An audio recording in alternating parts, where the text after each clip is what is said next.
میں نیوا میرا مرشد اور شاہ یاد سگلائی میں نیوا.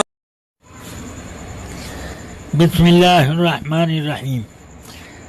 جانور تول کر کے بیچنے کا 3 رواج مجھ کو معلوم ہوا. ان میں سے 2 ناجائز و حرام ہیں، 1 جائز.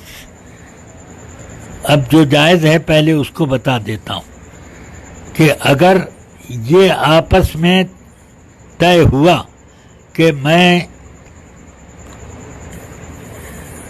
مثلا 400 روپیہ کلو کے حساب سے خرید لوں گا، تم اس کا پورا وزن کر کے مجھے بتاؤ کتنا ہوا. پھر اس کے بعد اس نے کہا کہ ٹھیک ہے میں اتنے میں خریدتا ہوں، اور اس نے بیچ دیا، تب یہ بیع بالکل جائز ہے. لیکن اگر یوں کہا کہ میں 400 روپے کے اعتبار سے 400 فی کلو کے اعتبار سے اس پورے جانور کو میں نے خریدا، اس نے کہا کہ میں نے بیچا، تو یہ بیع ناجائز ہوئی.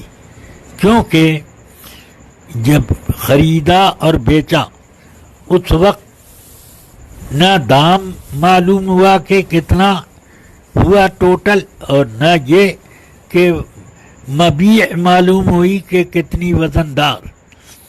اب بعد میں وہ وزن کر رہے ہیں اور ٹوٹل کر کے اب دام لین دین کر رہے ہیں، تو یہ بیع مجہول ان مجہول ہوئی ہے. اس وجہ سے یہ ناجائز. ہاں اگر بھاؤ طے کرتے وقت یہ کہا کہ 400 کے حساب سے ہے، اور جب خریداری کرنی تھی پورے جانور کو وزن کر کے 400 کے حساب سے اس نے کہا کہ بیچتا ہوں، اور انہوں نے کہا میں خریدتا ہوں، ٹوٹل یہ ہے، تو یہ جائز ہے.